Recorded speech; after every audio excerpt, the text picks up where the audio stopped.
Good morning, everybody, on this nice brisk morning. I'm joined by Miss Lisa Taylor, as always, and Claire Robertson, too. Thank you for being here. Good morning, Jessica. Thanks, everybody out there.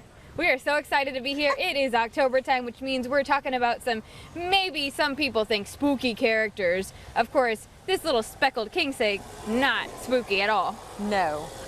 So yes, Jessica, you know, we got Boo at the Zoo going to be happening here soon. So we thought, hey, let's do some reptiles and some creepy crawlies.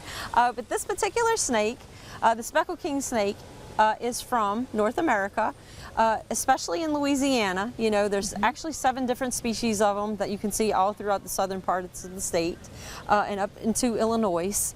But the ones that are here in North Louisiana have this beautiful polka dot pattern on them. They're mostly black, and then they have like this yellow belly and little polka dots all over them. So you think, these guys, all that bright color, how could they even camouflage in the grass? But they disappear. You don't even see them.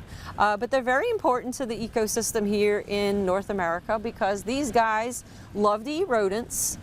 They are constrictors, which they are non-venomous, you know, or Claire wouldn't be holding this guy. Right. But very, very, very good snake to have in your backyard for number 1, like I said, eating rodents. And then number 2, they also eat other snakes.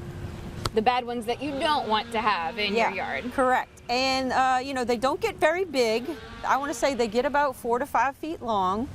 They do lay eggs, and they lay their eggs usually under like rotten logs or in the leaf litter, things like that. And then when these little babies hatch out of the egg, they actually stay in the nest for about a week until they shed their first shed. And then they cruise out. And guess what they're eating? They're eating bugs. Okay. They're eating crickets, they're eating things like that until they're big enough to be able to eat a rodent or another snake. And real quick, how old do you think that this snake is, if you had to guess? At least a couple months, but that would be at most. Okay. I mean, obviously he's super tiny. He is nowhere near the 4 or 5 feet that Lisa's talking about. So we think he's pretty young, obviously, but that actually works pretty well in our favor because we get to get him used to us, and then he would be an even better snake to have at the zoo because we can take him around different places.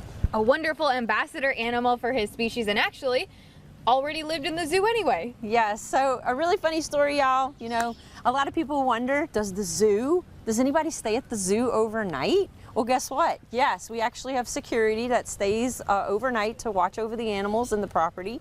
And one of our security guards, Randy, was you know, doing his patrol, and he came across this little guy and gave me a phone call and said, Lisa, look what I'm seeing. You know, and Randy is, you know, I'm not going to say that he loves snakes, but he respects them.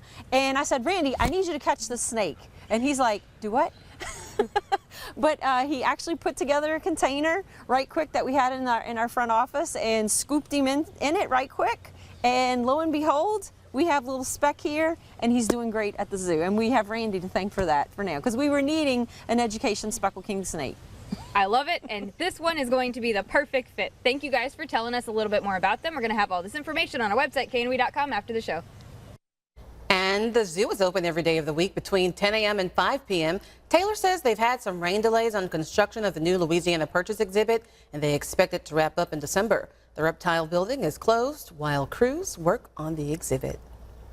And the zoo is getting spookier. They're ready for the annual Boo at the Zoo Bash, October 26th.